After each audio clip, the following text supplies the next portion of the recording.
বন্ধুরা, অন্নপূর্ণা যোজনার টাকা নিয়ে বড় আপডেট সামনে এসেছে। অনেকেই জানতে চাইছেন জুন মাসের মাসিক কিস্তির টাকা কবে অ্যাকাউন্টে ঢুকবে, আর যারা এখনও টাকা পাননি তাদের কি চিন্তা করার কারণ আছে?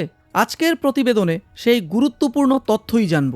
সম্প্রতি এক সরকারি অনুষ্ঠানে মুখ্যমন্ত্রী জানিয়েছেন অন্নপূর্ণা যোজনার জুন মাসের কিস্তির টাকা আগামী 1 জুলাই থেকে ধাপে ধাপে উপভোক্তাদের ব্যাংক অ্যাকাউন্টে পাঠানো শুরু করবে।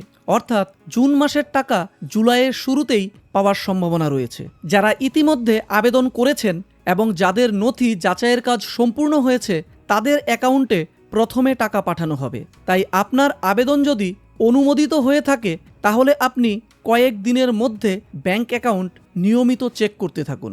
এখানে একটা বিষয় মনে রাখা খুব জরুরি। অনেকের আবেদন এখনও যাচাইয়ের পর্যায়ে রয়েছে, ফলে সবাই একই দিনে টাকা পাবেন না। সরকার ধাপে ধাপে টাকা পাঠাবে বলে জানা যাচ্ছে। তাই কারো অ্যাকাউন্টে আগে টাকা ঢুকলে আর আপনার অ্যাকাউন্টে না ঢুকলে অযথা উদ্বিগ্ন হওয়ার দরকার নেই। আরও একটি গুরুত্বপূর্ণ তথ্য হলো, আবেদনপত্রে যদি কোনো ভুল থাকে, ব্যাংক অ্যাকাউন্টের তথ্য ভুল থাকে অথবা আধার ও ব্যাংক সংযুক্ত না থাকে, তাহলে টাকা পেতে দেরি হতে পারে। তাই প্রয়োজন হলে নিজের নথিপত্র একবার ভালো করে মিলিয়ে দেখে নিন। সরকারি সূত্রে আগেই জানানো হয়েছিল যে যোগ্য মহিলাদের ব্যাংক অ্যাকাউন্টে সরাসরি ডিবিটি পদ্ধতিতে টাকা পাঠানো হবে।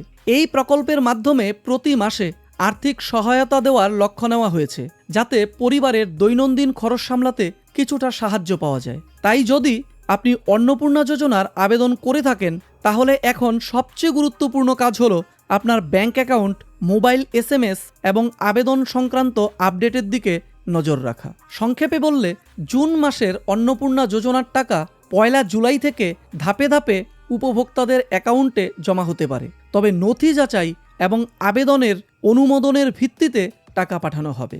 আপনি কি ইতিমধ্যেই এই প্রকল্পের জন্য আবেদন করেছেন আর আপনার অ্যাকাউন্টে এখনও টাকা ঢুকেছে কি সেটা কমেন্টে জানাতে পারেন। ভিডিওটি উপকারী মনে হলে লাইক করুন, শেয়ার করুন এবং সরকারি প্রকল্পের এমন গুরুত্বপূর্ণ আপডেট পেতে চ্যানেলটি সাবস্ক্রাইব করে রাখুন। ধন্যবাদ।